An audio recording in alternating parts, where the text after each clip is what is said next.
오늘 우리에게 주신 하나님의 말씀은 로마서 13장 11절에서 14절의 말씀입니다. 신약성서 258면입니다.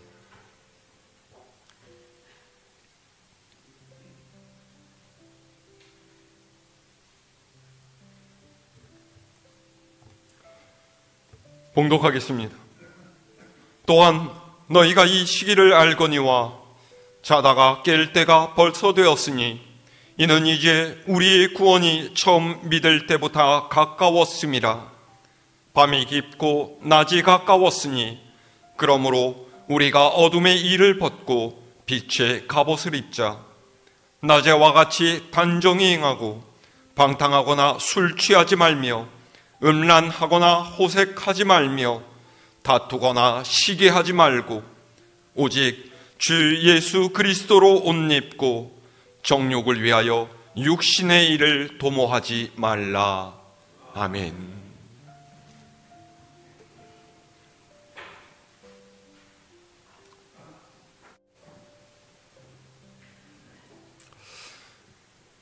지난 주간에 날씨가 급격하게 추워졌습니다. 얼마 전까지만 해도 알록달록 물든 단풍을 떠올리면서 가을 경치를 구경하러 한번 나가봐야 될 텐데 그렇게 생각을 했는데 일주일도 채 지나기 전에 이제 겨울 맞을 준비를 해야겠구나 그렇게 생각이 바뀌었습니다. 그래서 가장 먼저 한 게 무엇이냐 하면은 얇은 옷들을 정리해서 옷장에 집어넣고요. 두꺼운 겨울 옷을 꺼낸 거예요. 우리는 계절이 바뀌면 옷을 바꿔 입습니다. 봄이 되면 겨울에 입던 무겁고 두꺼운 옷을 벗고 화사한 색상의 간편한 간절기용 옷을 입고요. 더운 여름이 되면은 소매가 짧고 통풍이 잘 되는 시원하고 얇은 옷을 입죠. 뜨겁고도 습하던 여름이 지나면 또다시 소매 긴 옷들을 꺼내고요. 찬바람이 불고 손발이 시려지기 시작할 때면 다시금 두꺼운 겨울옷을 꺼내고 심지어는 겉옷 속에 껴입을 내복까지 챙기면서 다가올 추위를 대비합니다. 사실 세상에서 옷이라는 것을 갖추어 입고 또 그것에 신경 쓰는 존재는 오직 사람밖에 없습니다. 사람을 제외한 다른 동물들은 계절이 바뀌어서 덥고 추움의 차이를 느낄지라도 그 변화를 그저 버텨낼 뿐이에요. 하지만 사람은 다릅니다. 사람은 자기 육신을 보호하는 옷을 만들어 입죠. 계절적인 변화를 따라서 때로는 옷을 두껍게 짓고 때로는 얇게 짓고 거기다가 아름다운 색상과 무늬를 입혀서 입는 사람을 돋보이도록 만들기까지 합니다. 그것뿐만이 아니죠. 사람은 옷에 여러 가지 의미를 부여하기까지 해요. 어떤 사람들이 입는 옷은 그 사람의 신분이나 지위를 나타냅니다. 학생은 교복을 입고 군인은 군복을 입고 운동선수는 유니폼을 입고 의사는 가운을 입죠. 교회에서도 그렇지 않습니까? 목사는 가운 위에 스토를 두르고요. 예배 순서를 맡은 장로님들도 가운 입습니다. 성가대 또한 성가대를 위해서 마련된 가운을 입고요. 헌금위원도 각자의 가운을 입어요. 왜 입습니까? 멋지게 보여서 교회 오는 사람들한테 맵시를 뽐내려고요? 아니면 더 훨씬 거룩한 사람처럼 보이려고 입는 것이겠습니까? 보통 이런 옷은 우리가 어떤 일을 할 때에 그것을 좀 더 원활할 수 원활하게 할 수 있도록 도움을 주지만은 한편으로는 그 사람이 어떤 존재인지를 나타내는 상징이기도 해요. 다시 말하면 그가 어떤 자리에서 무엇을 하는지 다른 사람에게 드러냄으로써 그가 자신의 정체성을 잃지 않도록 하는 역할을 한다는 거예요. 오늘 말씀에서 사도 바울은 로마 교회에 편지를 보내면서 그리스도인이 입어야 할 옷에 관해 이야기하고 있습니다. 바울이 이렇게 이야기하는 이유, 이 말씀의 전제가 오늘 11절 말씀에 나타나 있습니다. 자, 우리 11절 말씀 다시 함께 읽어볼까요? 시작. 또한 너희가 이 시기를 알거니와 자다가 깰 때가 벌써 되었으니 이는 이제 우리의 구원이 처음 믿을 때보다 가까웠음이라. 아멘. 그리스도 교회의 근본 교리는 종말론에 근거하고 있습니다. 즉, 이 세상은 영원히 계속되는 것이 아니라 반드시 끝이 있고 그 마지막 때가 되면은 부활하셔서 하늘로 올라가신 주님께서 다시 이 땅에 오셔서 모든 인생을 심판하신다라는 거예요. 다만 그때와 시기에 관해서는 하나님께서 알 수 없게 하셨다라고 하죠. 왜 하나님께서 그때를 알 수 없게 하셨을까요? 이 시대를 살아가는 그리스도인들이 오늘이라도 주님께서 오실 수 있다라는 생각을 가지고 욕심의 노예가 되어 인생이 영원한 것처럼 살아가는 세상 사람들처럼 되지 않기를 바라셨기 때문이에요.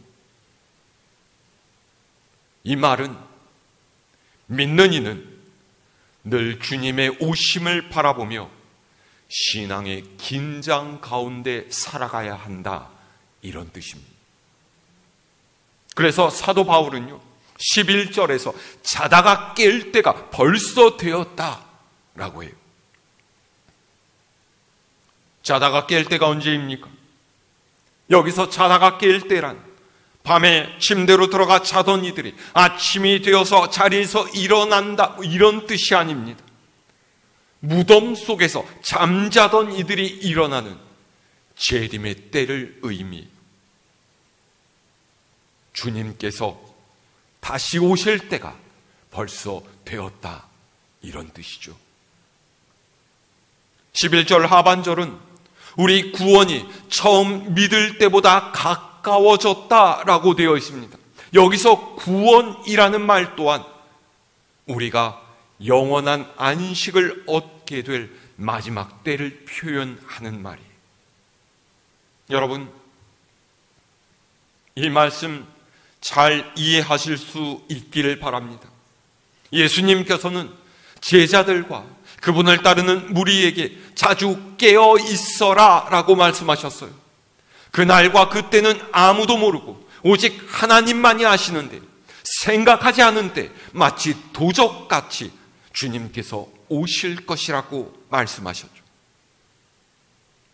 다시 말해서 구원이 가까웠다라는 말은 내일 주님이 오시더라도 기쁘게 맞이할 수 있도록 지금을 살아가야 한다라는 뜻입니다.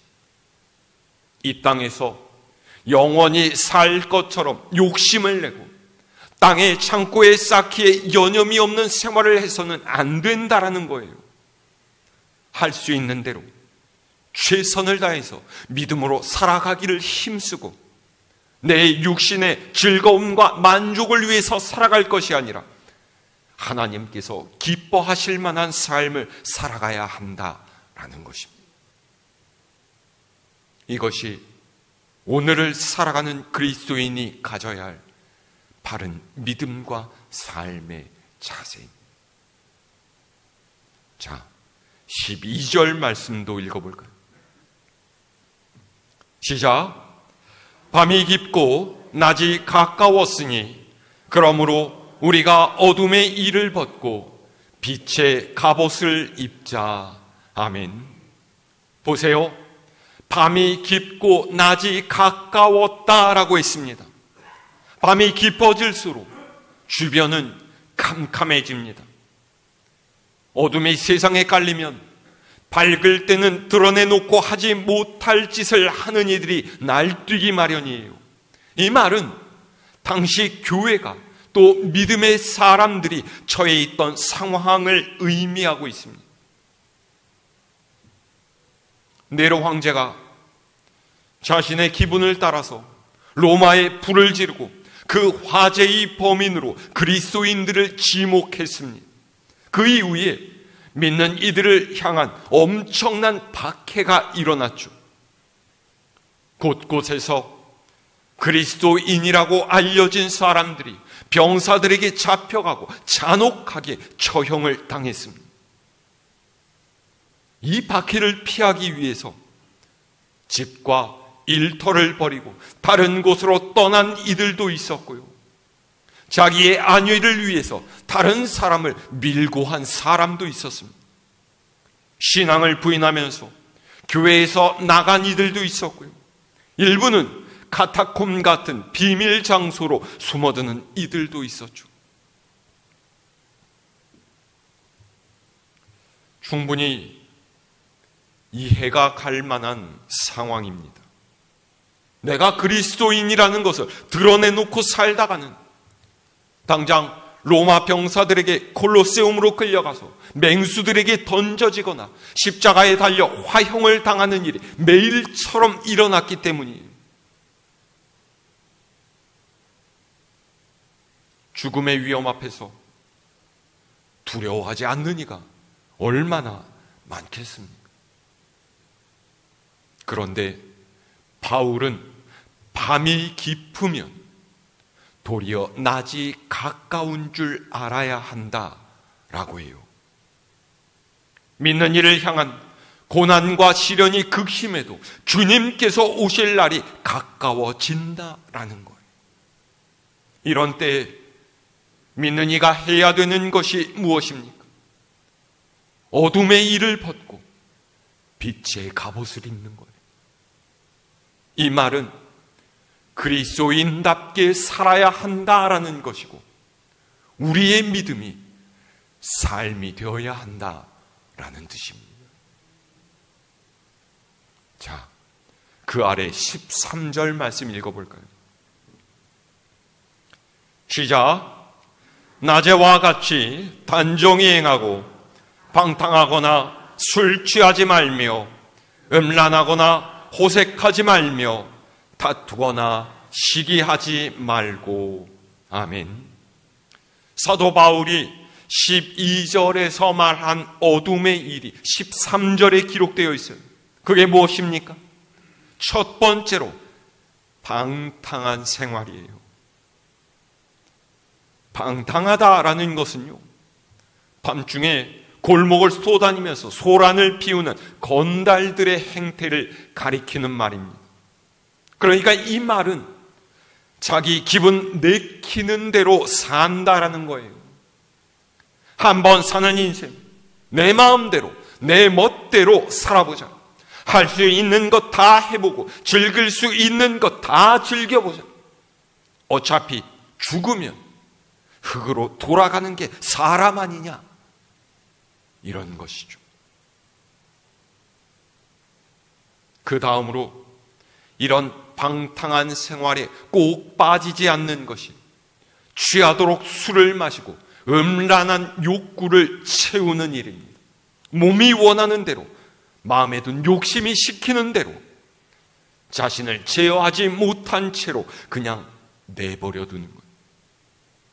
성경의 표현을 따르자면은 정욕이 이끄는 대로 산다라는 거예요. 다투거나 시기한다라는 말은 무슨 뜻입니까? 세상의 것을 더 많이 갖기 위해서, 내 곳간에 더 많은 것을 집어넣기 위해서 남이 가진 것을 빼앗고 온갖 모략과 음모를 짜내면서 다른 일을 거꾸로 뜨리기 위해서 애쓴다라는 거죠. 이게 뭐라고요? 하나님 없이 사는 이들이 어두운 밤에 하는 일이에요. 보세요. 이들이 왜 이런 인생을 살아가겠습니까? 이렇게 사는 사람의 머릿속에는요, 잘못된 종말론이 들어있어요. 세상에 태어난 모든 인생은 죽으면 그것으로 끝이라는 것이고, 죽음이 아무것도 없다라는 거죠. 주님께서 이 세상에 오셔서 심판하실 거라는 긴장감이 이들에게는 없습니다. 그래서 이래도 한 세상, 저래도 한 세상 하면서 아무렇게나 사는 거예요. 그러면 정말 죽으면 끝입니까? 이 숨이 끊어지고 육신이 흙에 묻히면은 게임 끝나는 거예요? 아닙니다. 그것은 영혼이 없는 벌레나 짐승에게 해당되는 것이지, 하나님께서 그분의 숨을 불어넣어서 영혼을 만들어주신 사람은 다릅니다. 우리는 죽은 후에 모두 하나님 앞에 서게 되어 있어요. 사람에게 생명을 주시고 영혼을 넣어주신 하나님께서 마지막 때가 되면 죽은 자와 산 자 할 것 없이 모두 다 불러 모으신 후에 종들에게 각각 달란트를 나누어 주었던 주인처럼 우리에게 물으실 것입니다. 내가 너에게 준 생명과 여러 가지 재능을 가지고 네가 세상에서 어떻게 살았느냐? 내가 네게 준 사명을 이루기 위해서 너 어떻게 노력했느냐? 네가 나를 위해서 무슨 열매를 거두었느냐? 여러분, 우리 모두는 이 질문에 대답할 준비가 되어 있어야 합니다. 그렇게 하기 위해서 바울이 권고하는 것이 14절의 말씀입니다. 자, 함께 읽을까요? 14절 말씀. 시작. 오직 주 예수 그리스도로 옷 입고 정욕을 위하여 육신의 일을 도모하지 말라. 아멘. 예수 그리스도로 옷 입으라는 말은 주님을 내 인생의 보호자로 삼으라는 뜻입니다. 설교 초반에도 말씀드렸지만은 옷의 중요한 역할 가운데 하나는 몸을 보호하는 거예요. 그래서 여름에는 얇은 옷을, 가을에는 따뜻한 옷을, 겨울에는 추위를 막을 수 있는 두꺼운 옷을 입는 것 아니겠습니까? 인류 최초의 옷은 아담과 하와가 하나님의 말씀을 어기고 선악과를 따먹는 죄를 저지른 후에 자신들이 벌거벗었다라는 것을 깨닫고 부끄러운 것을 감추기 위해서 무화과나무 잎사귀를 엮어서 만들어 입은 치마 같은 옷입니다. 그런데 그것이 금방 마르고 그래서 떨어져 버리니까 하나님께서 손수 가죽으로 옷을 지어 입히셨어요. 여러분, 이 사실이 무엇을 뜻하는 것이겠습니까? 사람이 만든 옷은 아무리 멋지고 세련되어 보일지라도 결국은 무화과나무 잎사귀 엮은 것에 불과합니다. 내가 모으고 쌓아올린 권세와 지위, 재물과 인기는요, 시간이 지나면 떨어져 버릴 것들이에요. 그것이 견고해 보이고 천년만년 무너지지 않을 것처럼 보여도 결코 내 안전을 보장할 수가 없습니다. 늘 언제 떨어질까? 언제 벗겨질까? 불안함을 줄 뿐이죠.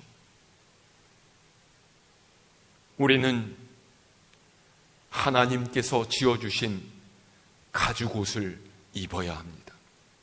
그 가죽옷이 바로 우리의 영혼을 구하기 위해서 하나님께서 이 세상에 보내주신 예수 그리스도시에요.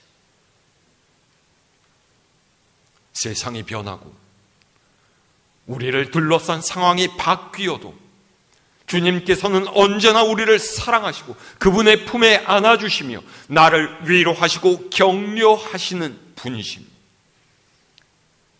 주님의 말씀을 따라 살아갈 때, 다시 말해서 예수 그리스도가 우리의 삶에 드러나고 그분께서 친히 우리의 삶을 인도해 가실 때에 비로소 우리의 인생과 영혼이 참된 자유와 평안을 얻을 수 있다라는 것, 여러분 잊지 마시기를 바랍니다.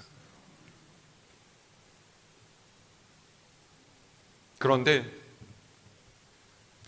그럼에도 불구하고 우리는 항상 내가 만든 옷 입기를 고집하고요, 어둠의 일을 몸에 두르려고 해요. 왜입니까?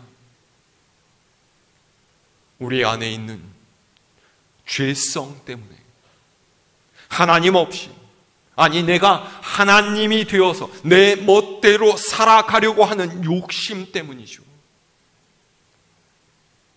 우리는 그리스도로 옷을 입으면 이 세상을 살아가는데 불편하고 방해가 된다라고 생각을 해요. 고지식하고 답답하고 재미없는 인생을 살아가게 될 것이라 여기는 거죠. 그래서 우리는 오늘도 여전히 어둠의 옷을 포기하지 못합니다. 교회에 올 때면 빛의 갑옷을 입고 믿음의 사람인 척하다가 다시 세상으로 돌아갈 때면 어둠의 옷으로 갈아입고서 주님과 전혀 상관없는 사람처럼 살아갑니다.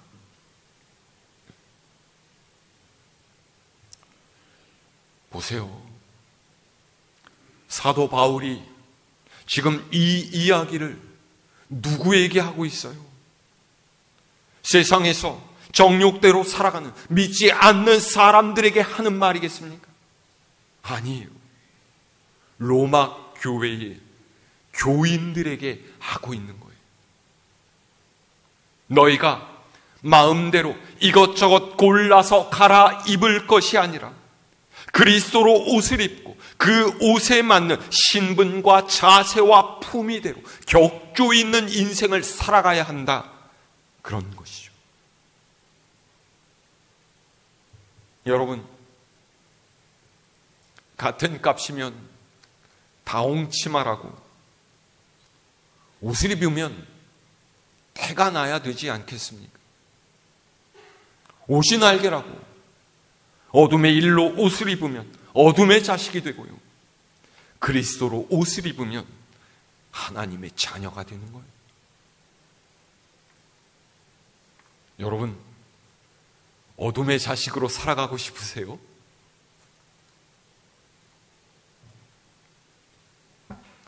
우리도 잘 아는 작가 한스 크리스찬 안데르센이 쓴 벌거벗은 임금님이라는 동화가 있습니다. 여러분 모두 다 잘 아시잖아요.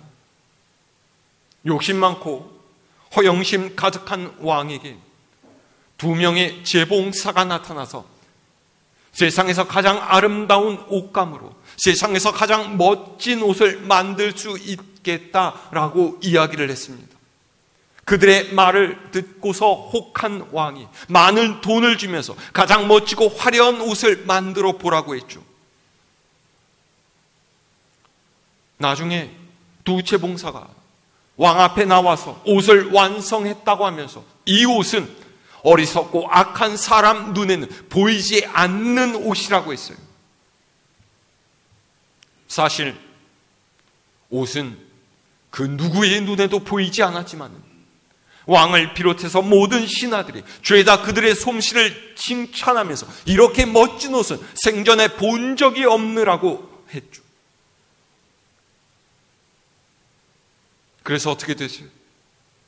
왕은 그 눈에 보이지 않는 새 옷을 입고, 그러니까 사실은 속옷 바람으로 백성들 앞에서 행진을 했습니다. 그때 한 어린아이가 임금님이 벌거벗었다라고 외치자 백성들은 그 말이 진실이라면서 어리석은 왕을 비웃었어요.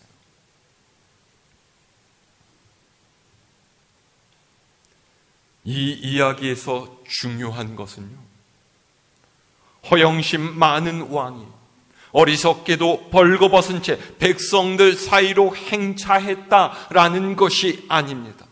사실은 아무것도 입지 않았다라는 진실이 밝혀진 이후에도 아닌 척하면서 행진을 계속해 갔다라는 거죠.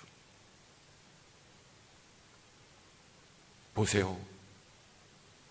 오늘날의 세상이 이렇지 않습니까?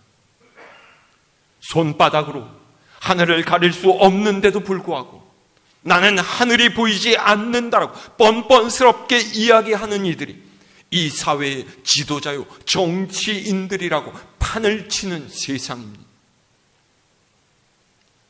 자신이 벌거벗었다라는 것을 모든 이들이 다 아는데도 부끄러움도 없이 의기양양하게 아닌 척하면서 걸어다니는 것이 오늘날의 사람들이 살아가는 방식이. 우리 또한 이들과 똑같은 모습이 아닌지 항상 살펴야 합니다. 그리스도인이라면 주님으로 옷을 입고 빛의 갑옷에 맞는 합당한 삶을 살아야 하는데, 그리스도인이라고 하면서 어둠의 일을 쫓고 정욕을 따라 살고 오히려 하나님의 영광을 가리우는 이들이 세상에 얼마나 많습니까? 누차 말씀드리지만은 우리가 그리스도인이라 평가되는 것은요, 교회에서가 아니에요. 우리가 살아가는 삶의 자리, 일상의 생활에서 그리스도의 향기를 풍겨낼 수 있어야만 진짜 그리스도인이라 인정받게 되는 것이고 하나님께서 택하신 그분의 백성이라고 말할 수 있는 것입니다. 그렇지 않다면 우리 또한 벌거벗은 임금님과 다를 바가 없습니다.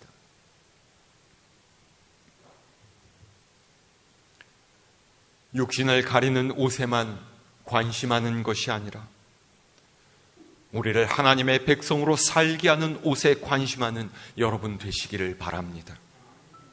그리스도로 옷 입는다라는 것은 주님께서 오실 날을 기다리면서 믿음에 합당한 삶을 살아가는 것입니다. 이 한 주간도 하나님께서 허락하신 삶의 자리에서 그리스도로 옷을 입고 어둠이 아닌 빛의 자녀답게 예수 그리스도의 사랑과 은혜를 세상에 전하며 살아가는 여러분 모두가 될 수 있기를 우리 주님의 이름으로 축원합니다.